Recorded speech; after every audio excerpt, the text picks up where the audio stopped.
Bitch. Yay.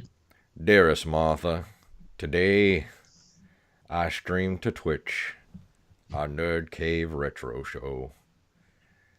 And it went okay, Sincerely, Martha. Beauregard. Beauregard. I can't wait for that episode to drop Saturday. See what people think Yeah, about it. I can't wait to listen to it. It's great. I've really liked the last couple of episodes you guys have done. Oh, I need to send you the Patreon episode we did too. We did Name That Game. It was a Jeopardy hmm style game where I went and it took me like 4 hours to go on YouTube and capture 25 different game clips for like 80s, like 8-bit games, Nintendo, like arcade classics, all that stuff. And we did a Jeopardy style game where Stephanie and Wally had to pick the category and the dollar amount. So basically just playing hmm it like Jeopardy. And I would play the sound clip for them and they would have to guess the game. I'm like, this is great. I wish this was a real game. I should pitch this to a network. That's awesome. Name that I'll have to listen to it. game. Name that game. All right. Well, we are. Looks like the stream is good. So let's go ahead and get this thing started. What do you say? Let's do it. It's gonna be weird just starting without the the read at the beginning. This is it's the end of an era. Yeah. No. All right. Well, here we go. In three, two, one.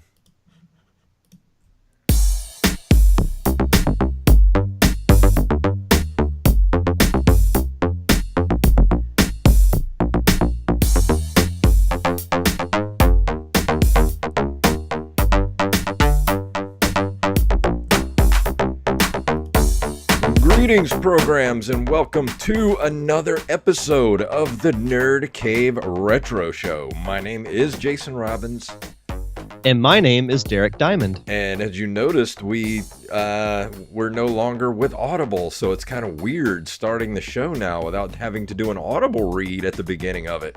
I don't know if I'll be able to get used to that. The now unaffiliated Yes. Nerd Cave Retro. We're independent, baby, which means the Patreon Yes, sir. is coming soon, so that you'll be able to help us support the show Yep. for very little money, but you'll get lots of content. But Derek, tell me what's been going on with you this week. Well, it's been a very busy week with work. We had, I think, 6 home games in a row, and since you live in the South as I do, you know it's been raining quite a bit. Yeah. And now, when that happens on game days, we, as in the front office staff, have to. If you ever watched a baseball game on TV, they put a giant tarp on the field so that the dirt doesn't get wet. Well, we have to do that when it rains.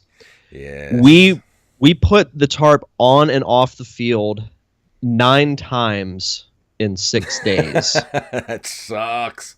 The weather has been awful. Yeah. It has been raining and raining and raining. And you know some the more. worst part about the rain? I don't know if you've had this problem. I mean, we have a fairly new house. I mean, our house was built in 2005, so our house isn't that old. I mean, it's only 13 years old now. The rain drives all the bugs into the house. No matter how much you spray or what you do, you're going to get bugs in your house during the summer Yep. in the South when it rains. I Yep. have had so many bugs in the house. And I'm going to tell, the other night, there was something in the bed with me that crawled on my Oh, arm Jesus. that I don't know what it was, but I haven't slept in the bed in 4 days. I can't say I blame you on that one. Yeah. But no, other than that, that was really the big part of it. And then I had to work an event on 4th of July, but it wasn't until, the evening time. So still got to enjoy the actual 4th of July. Went over to a friend's house, hung out in the pool, grilled some burgers, typical 4th of July stuff, and had the day off today. So That's just good. been kind of doing nothing. Yeah, I didn't do much for the 4th. I went and had a little lunch at the Olive Garden with the mom and dad. Uh, Wow. Wow. Yeah, we did that, and we pretty much stayed around the house last night. I recorded a Pop Culture Palette last night, which ended up being one of my best bits that I've ever done, which I posted to my Facebook page. I did a Dear Martha letter about. I found this article about a theme park in like North Carolina that has dinosaurs helping the South win the Civil War. It's the most amazing thing I've ever read in my life. So I had to do a Dear Martha letter. Dearest Dearest Martha. Martha. It was awesome. I even had like the Ken Burns music in the background and everything. But other than that, I mean, let's see. Oh, speaking of baseball, I live right off of the bay in D'Iberville, which is just north of Biloxi, and separating D'Iberville and Biloxi is the North Bay. Right below that is of course, the Biloxi Shuckers Stadium. So I'm maybe a mile away from the stadium, like as the crow flies, like straight across the bay from it. I know when they win. Every time they win, because it sounds like World War III going off down in Biloxi. And Monday night, I think, was it Sunday night or no? It was Sunday night. We didn't have a show to record, so I had some voiceover stuff I needed to get done. I got hired to do an audiobook, some voices for an audiobook. I got auditioned and I got 3 separate parts, which is awesome. So I had to re-record a couple of lines that night. Couldn't do it till like late into the night because the freaking fireworks wouldn't quit going off. I'm like, it's not even the freaking 4th yet, and I can't record anything because it sounds like, it sounded like Beirut or Iraq outside my window. So that sucked. Wish you guys would quit doing your damn fireworks every time you freaking win a game. I mean, really? So they shoot off fireworks every time they win a game? Yeah, pretty much.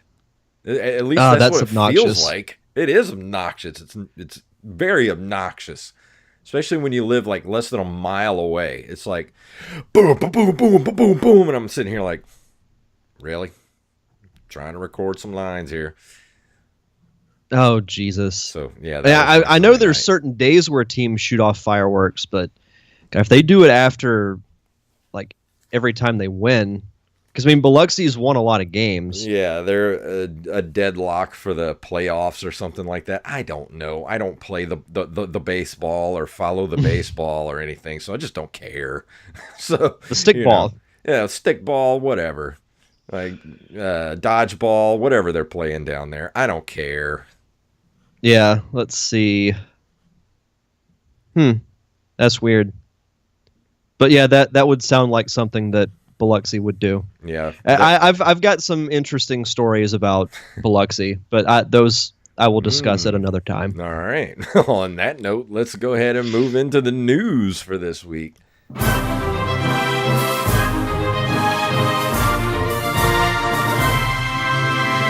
got a lot of news stories this week, so we're going to burn through these as fast as we can. From NintendoLife.com, new trademark suggests Nintendo has GameCube on the brain.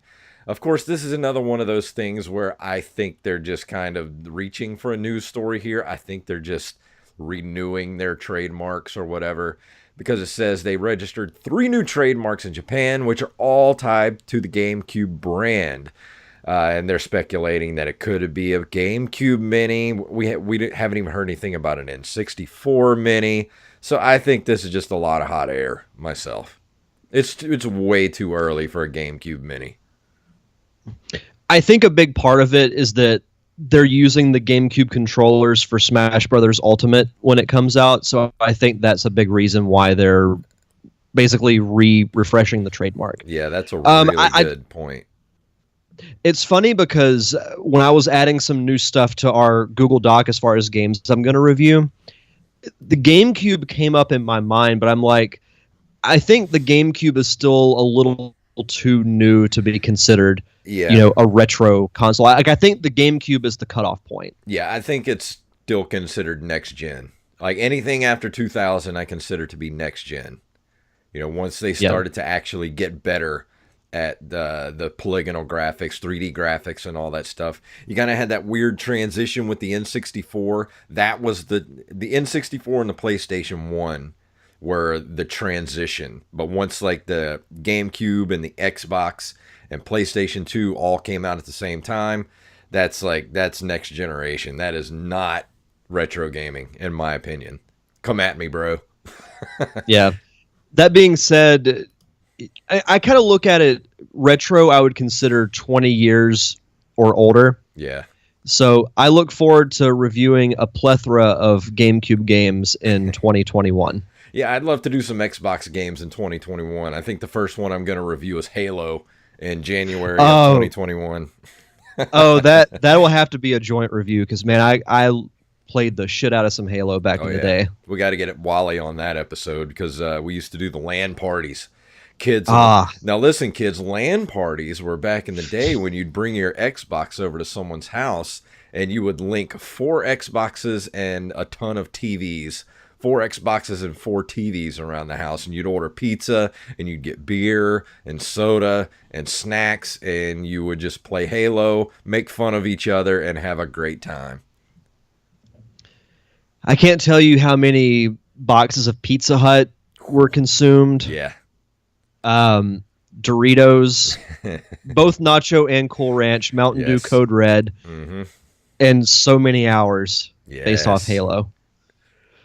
But anyway, before I ramble more about Halo, from Mashable.com, Nintendo's president dropped some hints about the next 3DS. When Nintendo launched the Switch and sales were much better than anyone expected, it looked as though the 3DS was on life support. Surely sales would drop off quickly for the 7-year-old handheld now that a portable console was available, right? Well, they didn't, and Nintendo is considering a new handheld to replace it. Confirmation of that comes from Shintaro Furukawa, Nintendo's new president. He's been an employee of Nintendo since 1994, starting out as an accountant before moving into global marketing, then working as director for the Pokemon Company. Well, so he moved up the company in a pretty legit way. That's actually a pretty cool story. He says the 3DS has certain advantages over the Switch, such as ease of purchase and the like. Yeah. They're considering various possibilities for a successor. It is cheaper than the Switch, which I'm sure parents would like. I kind of have mixed feelings on this. I do really like the 3DS. I still play mine on occasion. Yeah. But I don't know. I have mixed feelings on it because on one hand, I think the Switch is still fairly affordable, and I think it's worth the $300 because of the portability. But I still do see the market for like a 3DS.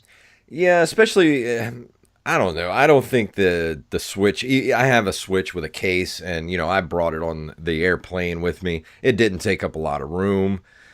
The battery life is leaves a little something to be desired, but I don't know. I can't really see a case for making another 3DS unless it's just to capture that younger market for kids that parents don't want to shell out an entire $400 for a Switch. Go ahead and just get them a $150 3DS. So that's the only thing I can see right now. Yeah, I still think it has its market, but if it were me, I would just get the Switch. Yeah, same here. I mean, it's completely worth the money, every penny of it. I love my Switch. You can take it wherever you want to go. Graphics are great. Sound is great. I mean, it's the greatest console of this generation. I will put this down and say it's the greatest console of the last 15 years at least.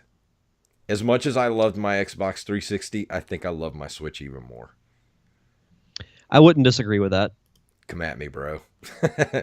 Another cool story that you actually linked this to me the other day. Jim Carrey is in final talks to star in the Sonic the Hedgehog movie as Dr. Robotnik. So I said this, I found this on Facebook. Someone had shared it, to my page or whatever. And I said, so far, this is the only thing that I like about this movie. Yeah. It's going to be a mix of live action and CG, which is extremely difficult to pull off and make, one, believable, and two, any good.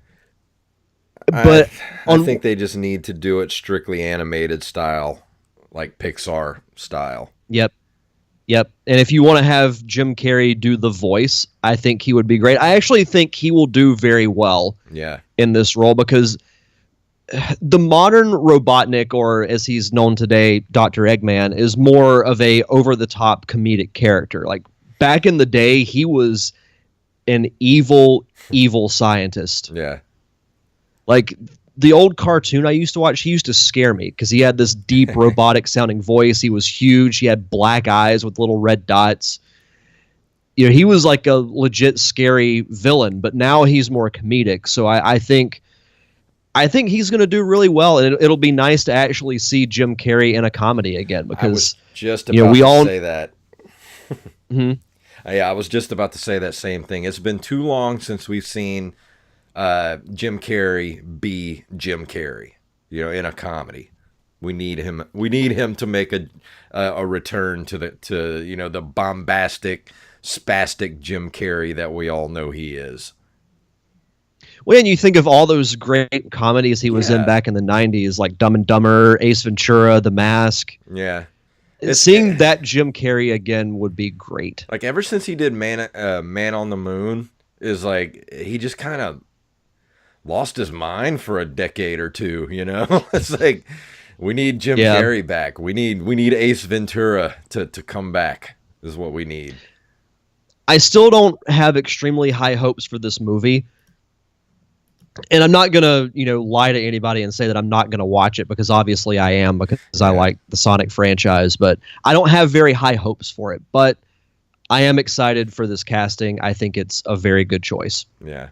I put this next news story up especially for you, Derek, because I didn't know if you would remember this or not.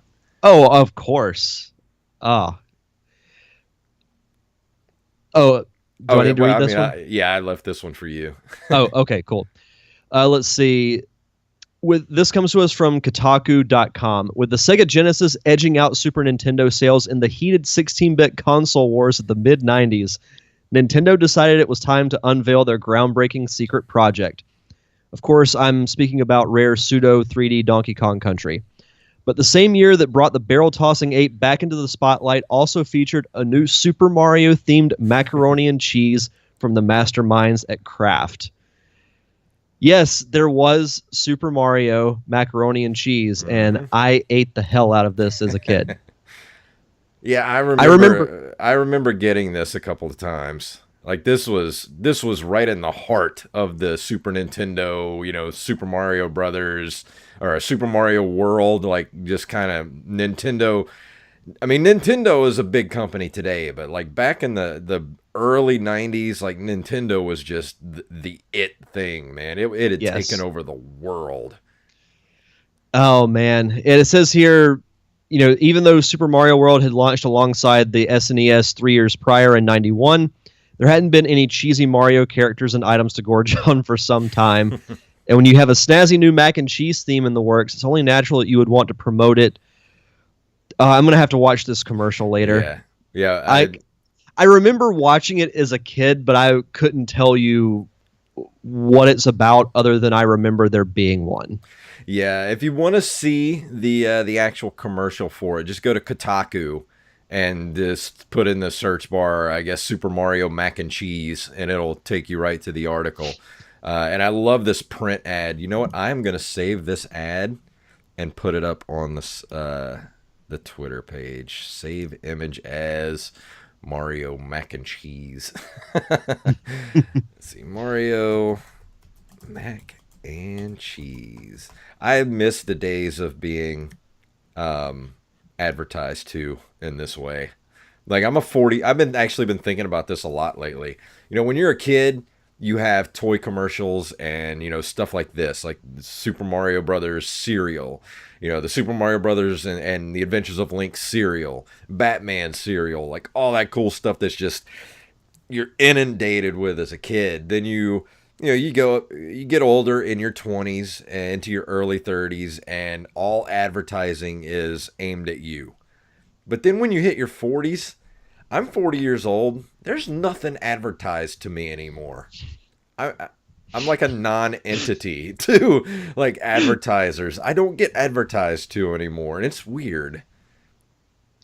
Yeah, I've never really thought of it in that way. Yeah, you'll notice it. You'll hit 40 in a few years, and you'll be like, "Wow, so this is what it's like to not be advertised to." Like, trust me, I still get advertisements. Like, do you ever? And you have an iPhone, right? And Yes. do you ever talk about something with someone, and then like 10 minutes later, you go to log on to like Facebook or something, and there'll be an ad for what you were talking about? Oh yeah. So I'm not the only person that's ever had this happen to them. Yeah. So yeah, that's how we get advertised to nowadays. They're listening. Whatever we talk about, they're going to advertise to us. Sounds like a great movie plot. It does. I'm going to shuffle that back in the brain for future use. Yeah. No, Uh, I just saved this photo. I'm gonna have to send this to my mom. She'll get a kick out of it. Yeah. Because I used to pester the mess out of her to get me the Mario macaroni and cheese. Yeah. I wish I could come across a box of it somewhere. I would actually buy a box of it just to display it. Because you know that Yeah. that stuff doesn't go bad in there. No. This stuff will outlast roaches. Yeah. This next story from IGN, Nintendo reassures investors that its 2018 lineup hasn't been fully revealed. At the general meeting of shareholders, former president Tatsumi Kimishima revealed that Nintendo had unannounced products in the pipeline that the company plans to release before the end of this year's holiday season.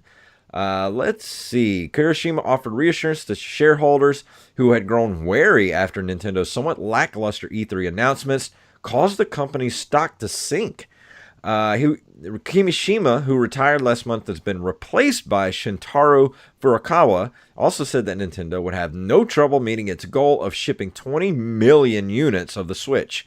Although he said acquiring microprocessors and memory did pose some challenge, he was confident that the momentum and popularity of the Switch would propel the hybrid console throughout the year.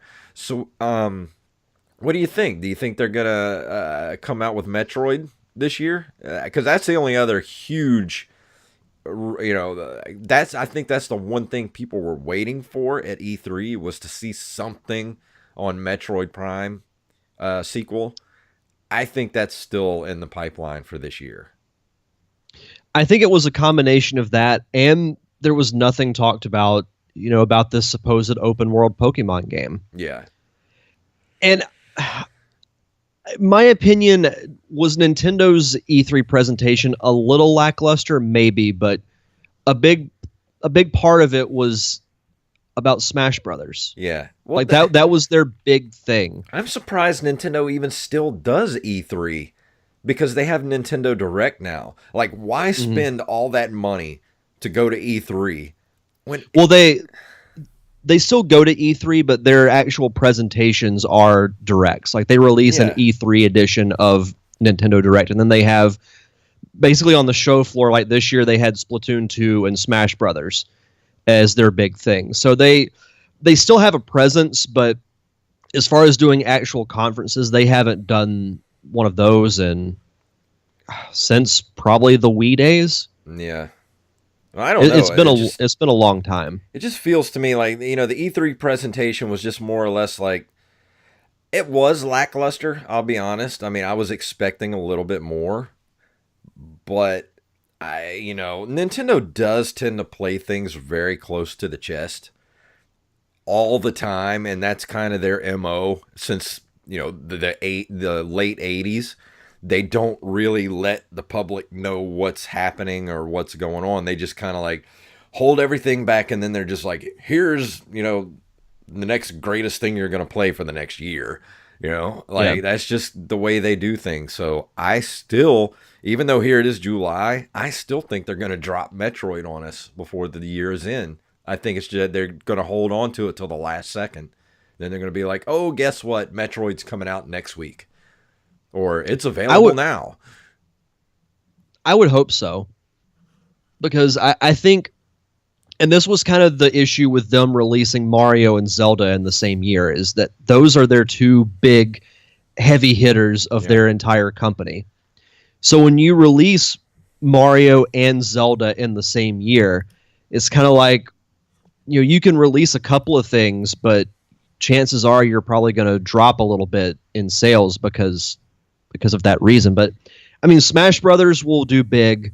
I actually think Mario Party will sell really well. I've been watching more gameplay of it, and I'm actually really excited for it.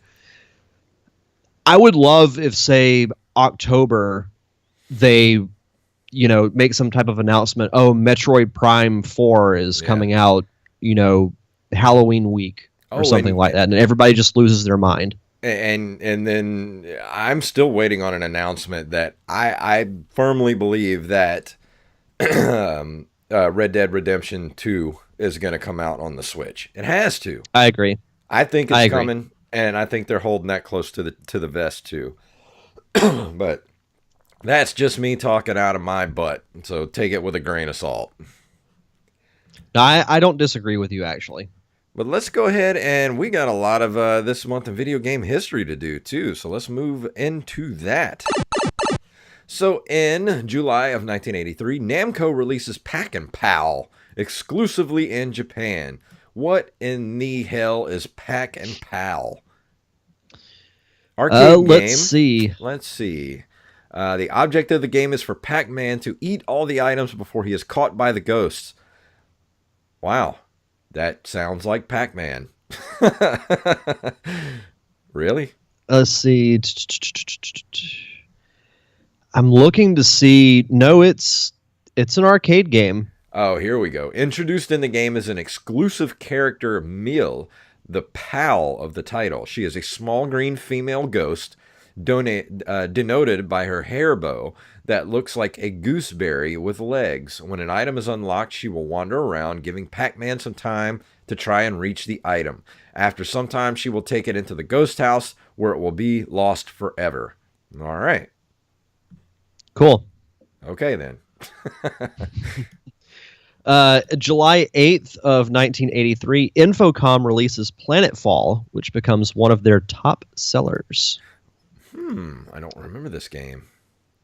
I do not. I love the poster, though. It's like a spaceman with a mop. That's... Oh, wait. I think I do remember them talking about this. Yeah.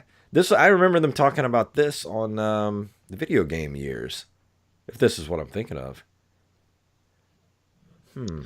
Let's see. Starts with a user assuming the role of a lowly ensign 7th class on the SPS Feinstein, a starship of the Stellar Patrol.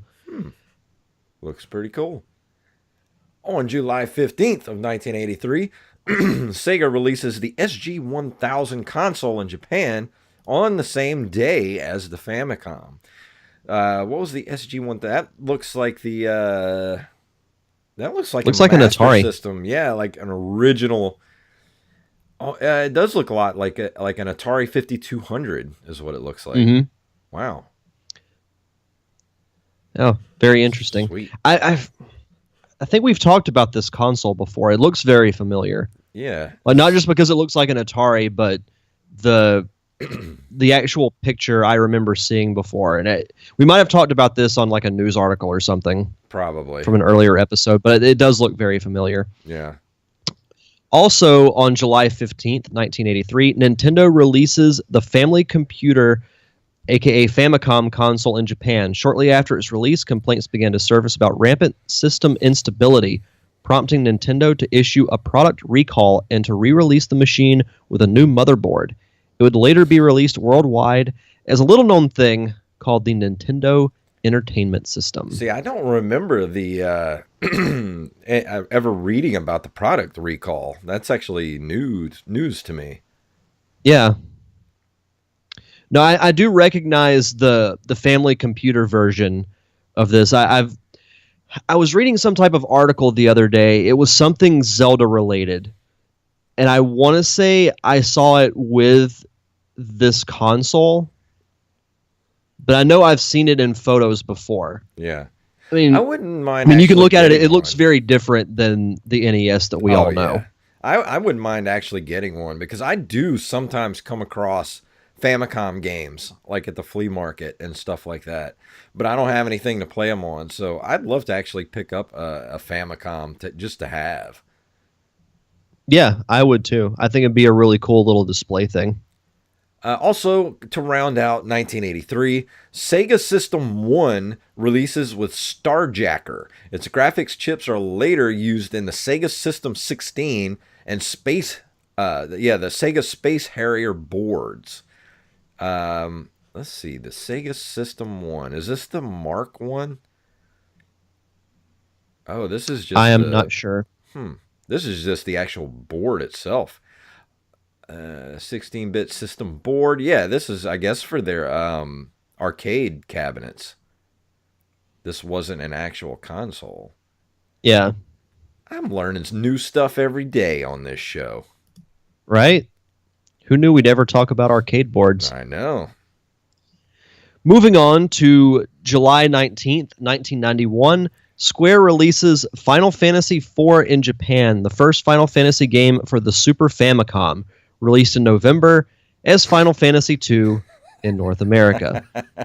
So it's not 2, it's 4. Yeah. Or is it 7 2 instead of 4? or 13, 42. Breaking news, Final Fantasy 56 just released. But it's known as 31 in America. Don't get Yeah, them mixed you're up. right.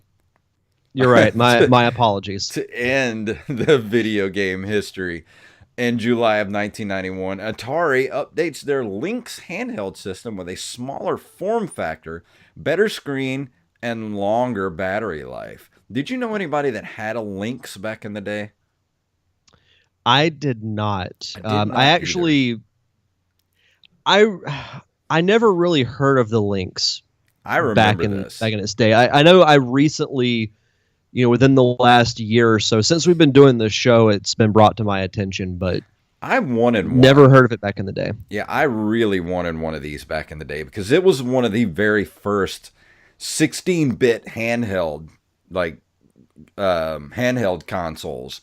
But it took like 12 batteries to, 12 double A batteries to keep it running for like 15 minutes. And it was huge, man. Like I used to go to Toys R Us and play the display. This thing it was bigger, almost maybe a little bit bigger than the Switch is now, but it was thick too. Like it was it was like holding a brick, but it was awesome. And I remember I used to go to Toys R Us and the demo game they had on it was TNC Surf Designs. And it was 16-bit. The screen was kind of small, but it still looked really good. Like I would love to have one of these just for posterity. I know there wasn't a lot of games released for it. Let me see if I can find how many games were released for it here. I do not see a list. Nope, I don't see a list here of games for it. I don't think very many games were released for this thing because I just don't think it sold very well. Yeah, like I said, I never heard of it back in its heyday. In late 91, I knew of the Game Boy and the Game Gear. Yeah, in late 91, it was reported that Atari sales estimates were about 800,000, which Atari claimed was within their expected projections. Lifetime sales by 1995 amounted to fewer than 7 million units when combined with the Game Gear. Let's see, the Game Boy itself sold 16 million units by 1995 because it was more rugged, cost half as much, had much longer battery life, and was bundled with Tetris, and had a superior software library. This thing was listed this was introduced in 1989. It was released in September 1st, 89, the very first version of it, and it was listed at $179.99. That was more than the Nintendo at the time. The Nintendo itself ran $100, $99.99. So you're asking people to spend almost twice that for a handheld console that only had like 10 games and lasted 10 minutes. Yeah. I wonder why it failed, Atari. So weird. Yeah. But I guess we're going to go Good ahead stuff. and move on, unless you got anything you want to throw in there about the links from Atari. No, I'm good on the links. All right. Well, we don't have any more mid rolls to do, Derek. So I guess what we do now is tonight we're talking about.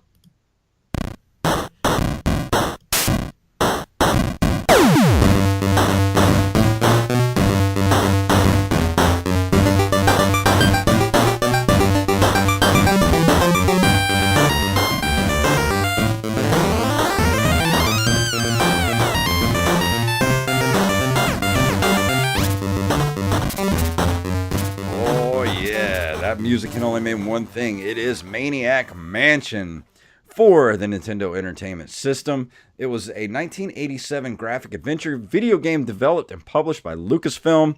It was then ported over. It was initially released for the Commodore 64 and Apple II. It was Lucasfilm Games' first self-published product.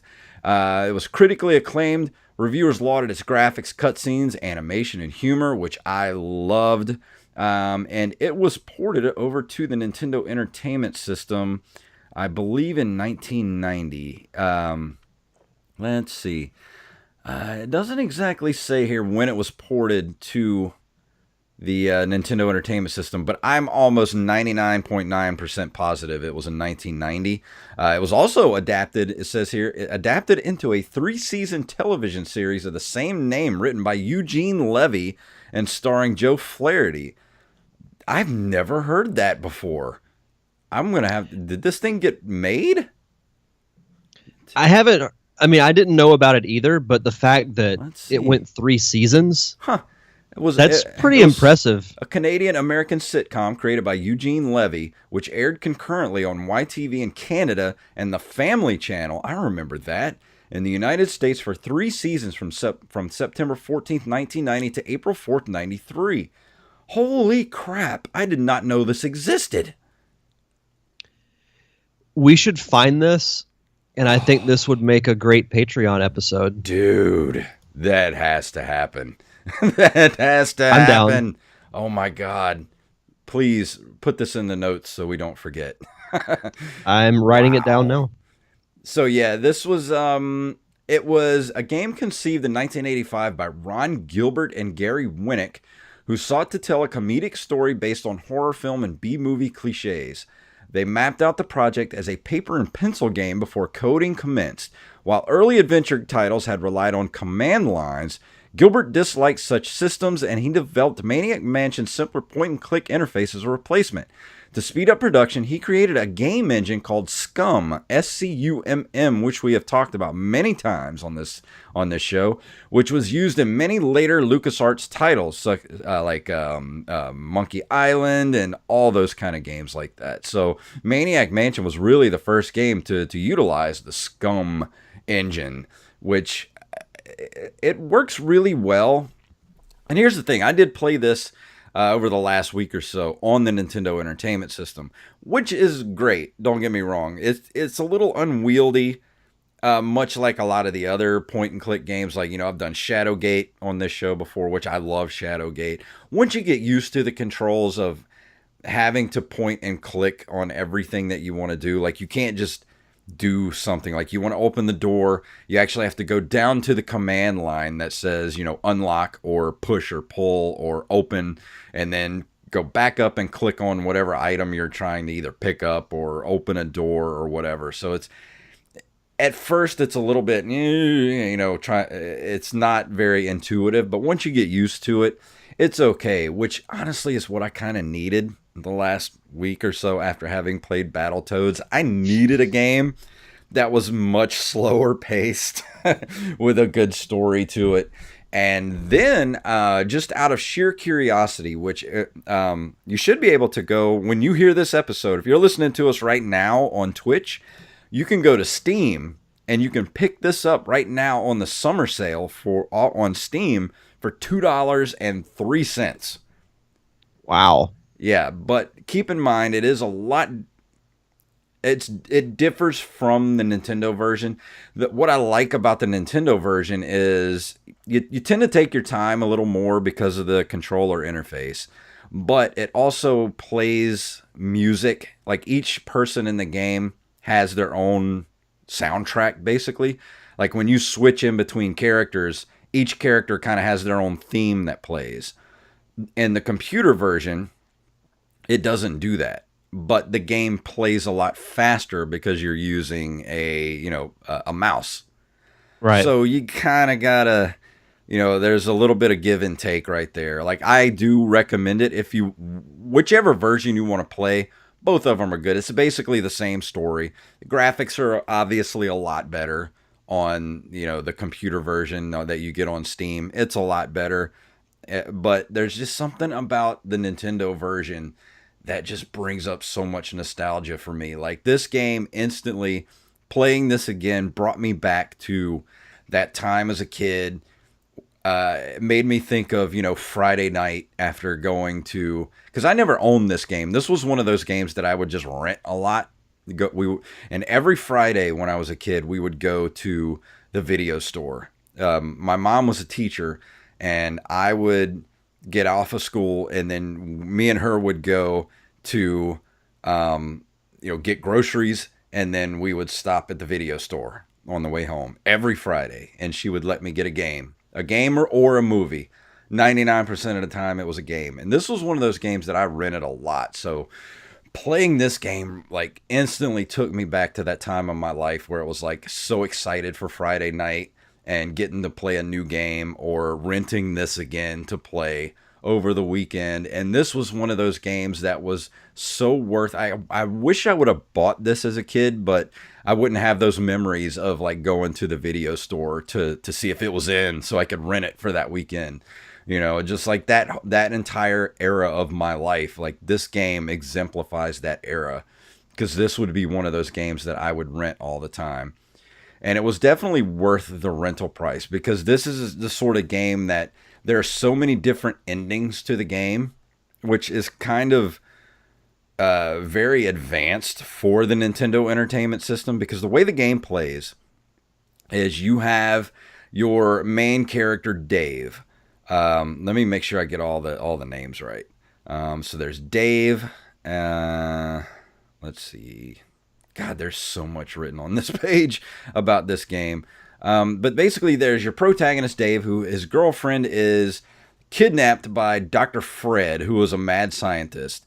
And this house, like 20 years before or whatever, was hit by a meteor, or a meteor hit nearby, which the tentacles came from. These disembodied tentacles. There are two of them that live with the family. And then there's the mad scientist, Dr. Fred, who kidnaps Dave's girlfriend and is going to hook her up to a machine that's going to basically suck her brain out. His wife, Nurse Edna, and her son, and their son, Weird Ed, who's kind of like a Hitler-esque type of character, which is weird. It's so odd because you get to play as as Dave, but you get to pick two other people to go on the adventure with you. So you switch in between characters, and sometimes there's a lot of puzzles in the game that require, two characters to be able to do certain things. So you get to switch in between characters. Each character kind of goes off into the house and does their own thing, picks up items.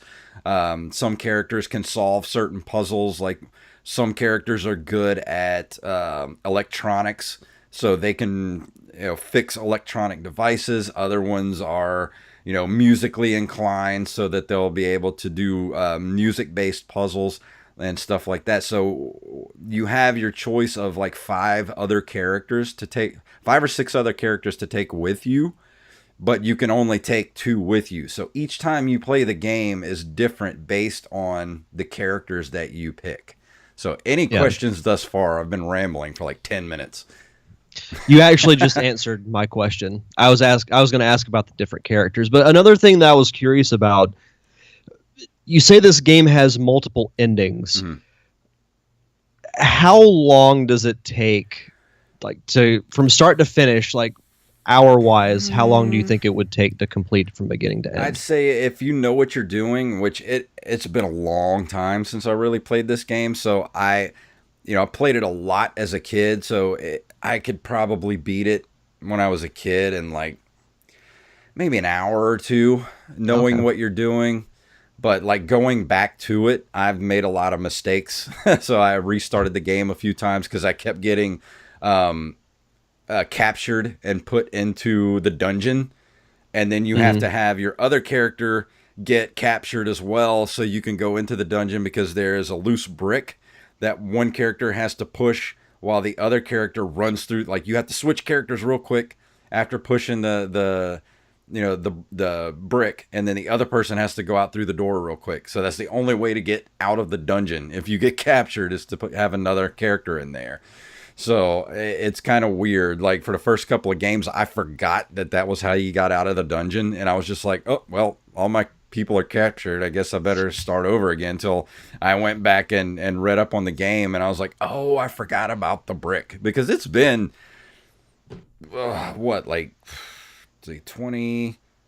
No, not 20 years. I'd say probably no. It's been a good probably 26 years since I played this game last. So I'm a lot of it I don't remember. But I would say if you got this game and you got a walkthrough just to kind of know what you're doing, I think you could probably do it in about an hour, maybe. Yeah. Well, and if you have multiple endings, you'll want to go through and watch all of them. So it does have a few good hours of replayability. Yeah, and this game just, if you're a fan of like when I was a kid, this and another thing that this game reminds me of. This reminds me of a time when I would stay up so late on the weekends playing games like this and watching things like Monster Vision, and watching old crazy black and white like science fiction movies and horror movies like late into the night on a Friday and Saturday night. And this Yeah. game is exactly like that feeling of those Hmm. crazy old, like, science fiction movies from the 50s and 60s and stuff. So if you're into that type of thing, like the whole, like, Joe Bob Briggs Monster Vision type of aesthetic and just weird science fiction stuff and with a sense of humor, like this is the perfect game for you to play because you go through this mansion and like I said, you solve puzzles and just the different things you can do throughout the game to rescue Dave's girlfriend and everything, to see the different endings of the game. It's so good and so well put together. The graphics are a little bland. I mean, I don't want to say bland. I'd say it's a little, it could have been better, but the gameplay is so good and the story's so cool that you kind of forget that the game's a little not as good looking as it could have been for the games that came out at this time. Like the graphics were a little rudimentary, I'd say. Yeah. A side note, I'm looking at the poster or the cover for the game, Yeah. and I could see this if they were to make this into a movie. I could see this poster being remade in the style of like a Despicable Me type animation. Oh yeah. Oh yeah, that would be perfect actually. Like this would actually make a very great like Pixar movie. Hmm. Or in the vein of a movie like what was the name of that Paranorman, like that type. Yes. Yeah, like this game screams Paranorman, like that feeling of that game, like that movie right there. You could tell, I could tell you the people that made that movie probably played the crap out of this game when they were younger. I could see that. Or even bring it back as like a show. I mean, we talked about how there was a TV series, in 1990, but it to me, the thing about this game, and I did watch some gameplay of it, and I read this Wikipedia page before we started. The thing that appeals to me the most is the story. Yeah. Like, I'm just thinking of all these visuals in my head of what could be. I think it would be great. Yeah, because you'll, and the cool thing about the game is like you kind of get these little cutscenes of, you'll just be walking along, look at stuff in a room, and then you'll get a cutscene of, Nurse Edna or, Weird Ed saying, like they'll be talking and like, oh, we need to do this or that. And like, oh, I'm going to go down to the kitchen to get something to eat. And you're in the kitchen. So you're like, oh crap, I got to like get out of here before he gets down here. You'll get captured and put into the dungeon. So it's cool stuff like that. Like this game could totally be like, a 3D animated kind of, Netflix series. Like I could totally see that happening. Yeah. No, I totally agree. One thing I did want to talk about for this game, I noticed because I didn't know that there was censored, like the Nintendo version was actually censored a lot from the actual Commodore 64 version. During Maniac Mansion's development for the Commodore 64, Lucasfilm had censored profanity in the script. For instance, the early line of dialogue, "Don't be a shithead," became "Don't be a tuna head." But there was a lot of stuff. Nintendo of America contacted Lucasfilm Games to request the removal of offensive text and nude graphics. Crockford censored this context, but attempted to leave the game's essence intact. For example, Nintendo wanted graffiti in one room, which provided an important hint to players, removed from the game. Unable to comply without simultaneously removing the hint, the team simply shortened it. Sexually suggestive and otherwise graphic dialogue was edited, including a remark from Dr. Fred about pretty brains being sucked out. The nudity described by Nintendo encompassed a swimsuit calendar, a classical sculpture, and a poster of a mummy in a playmate pose. After a brief fight to keep the sculpture, the team ultimately removed all three. The phrase "NES scum" in the credits sequence was censored as well. And that's another thing I noticed too, playing it on Steam. All those things that are missing are actually in the Steam version. And you look at it and you're like, why was this censored? This is so dumb. Yeah, that does sound like something that Nintendo would do, though. Because, I mean, you're talking literally about like a statue, like a nude classical statue that was in the house. And you play the Nintendo version and it's not there. I'm like, that's just, why would you remove that? That's not titillating. It's a sculpture. Nintendo. Yeah, I don't know. Yeah, no, I agree with you. No, I think that was a little extreme, but it's also not that surprising. I do actually want to play Day of the Tentacle. It was released in 1993. It was a direct. It says here it came with a fully playable copy of Maniac Mansion hidden as an Easter egg. I never knew that. But I want to play Day of the Tentacle, which actually did a re-release of Day of the Tentacle not too long ago, which you can get on Steam, which has updated graphics, like hand-drawn, looks like, 2D animated graphics. And I am so down to play that game, and I want to play it and review it here on the show, because I don't think I ever got to play Day of the Tentacle when I was a kid. So I would love to go back and actually experience that on Steam. No, that'd be great. But I mean, I don't know if there's anything else I can say about Maniac Mansion. I mean, everybody kind of that listens to this show kind of knows my love for point and click games. I mean, it's my probably one of my favorite gameplay types. Like I loved, Maniac Mansion. I loved Seventh Guest, 11th Hour, all those kind of games like that back in the 90s. I still love them. I still love Shadowgate. There's something about Shadowgate that I love that game. It's the same thing with Maniac Mansion. It's just they capture something that, I don't know, I feel like you get immersed in the story a lot more whenever you're slowed down and you have to think about the things you're going to do. Not like Ninja Gaiden or Super Mario Brothers 3 where it's just kind of like, let's get to the end of the level. Like this is more like you have to get into, like you're sucked into the story because of the pace of the game. and you feel like you're in this world, and you start to get sucked in by the story and the characters and, like, you know, the whole aesthetic of the game. And it was one of, you know, a damn near perfect point and click game for the Nintendo. I didn't really dabble too much into the point and click genre. I would like to try it at some point. I will say, if I were to do it, this would probably be the game that I would play, just because from the gameplay that I watched earlier today, you know, the thing with games is that the story has to pull me in before the gameplay will. Mm-hmm. And I think Maniac Mansion has a good story. So if I were to play a point and click game, this would be it.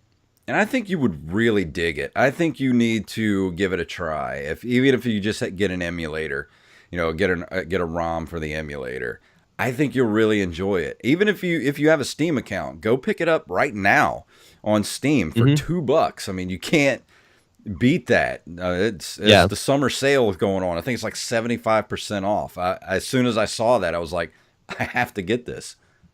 Yeah. Just to have it in my Steam library, I have to have it. Now I have it on, you know, everywhere you can possibly play it, other than a Commodore 64.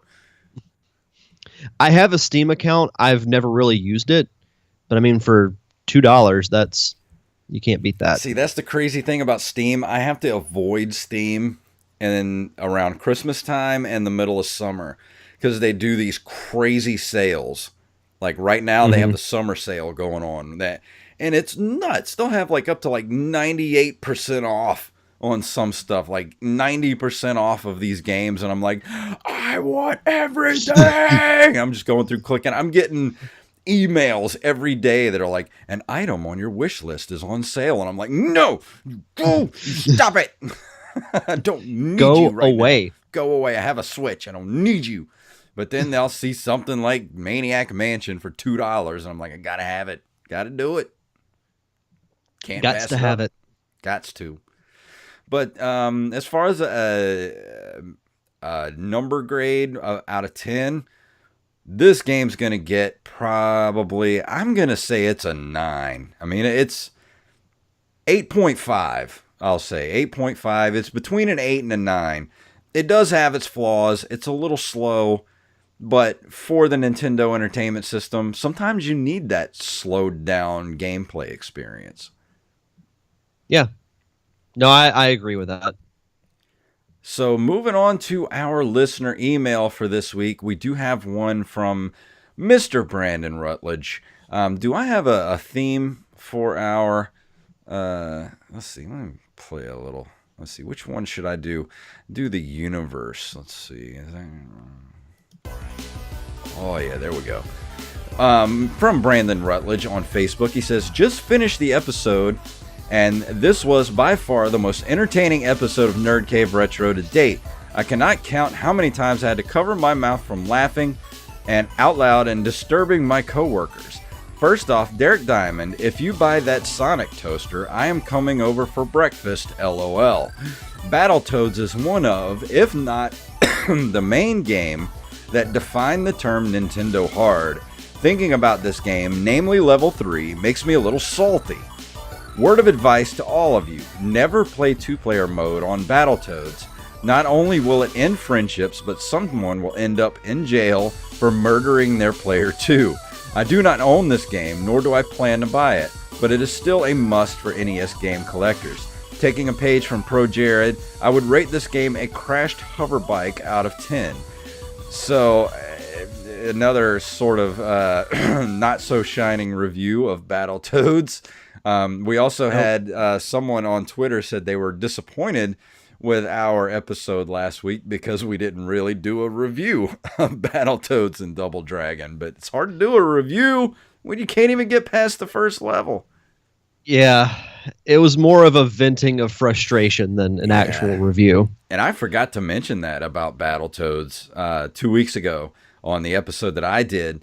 When you're playing Battletoads, and you're doing that, like if you're on the third level, the hoverbike level, and one of you crashes, guess what? You got to start over again.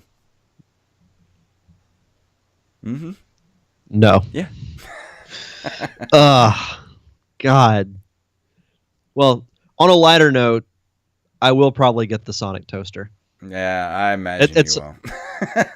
at some point. So, Brandon, just message me before you head over to my place. Mm-hmm.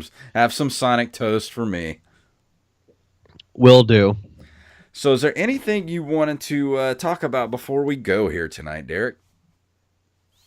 Yeah, so next week I will be reviewing Zelda Link's Awakening for the Game Boy. We talked about this with Nate when we had him on 2 weeks ago. Very underrated Zelda game. It's been quite a while since I've done a Game Boy game or just a Zelda game in general, so really excited to do that. I played through it recently, I think a month or so ago, so I'm really excited to talk about that. As always, check out the Derek Diamond Experience on Facebook, Twitter, and Instagram at D Diamond Podcast. New episodes come out every Thursday on iTunes, Spotify, all podcasting platforms. And also be sure to follow The Parker Syndrome on Facebook. That's my upcoming short film that will hopefully be shooting in October. And I'll launch a website when more details are concrete. Also, too, Survey, the film that Derek and I worked on, is getting accepted to a lot of festivals, especially around the Florida area. So if you have a film festival going on near you, more than likely Survey is at it. So go check your local film festival, where, and see if Survey's playing. And if it is, go check it out. That's a film that Derek and I worked on. I don't have it pulled up, or else I would tell everybody where it's going to be. But it's all over Florida. Basically, whatever film festival Florida has, Survey is at it. So go check it out. Absolutely. As far as Pop Culture Ballot goes, and when this episode releases on Monday, that means the previous Saturday, 2 days ago from when you're listening to this, Pop Culture Ballot dropped episode 182. Wally has a parentheses dice, or Wally has no parentheses dice sack, which we talk about his burgeoning love for Dungeons and Dragons. Very funny news story where I did a Dear Martha letter, and it was a great episode. So go check that out over at pcpradio.com and at PCP Show on Twitter. Other than that, I got nothing left. What do you say, Derek? You want to go ahead and get out of here? Let's do it. All right, let me go ahead and play our music here. If you would like to email us, you can email us at nerdcaveretro@gmail.com. We are also on Instagram and Twitter at nerdcaveretro, individually at jfunktastic and at Derek_Diamond. We're at facebook.com/nerdcaveretro, and we are at nerdcaveretro.com. Go over there. Go to our website. And we're going to be doing a Patreon soon, so you can support us and we can keep the lights on here at the show. So, Derek, please tell everybody what it's all about. Sincerely, Beauregard. Sincerely, dear Martha.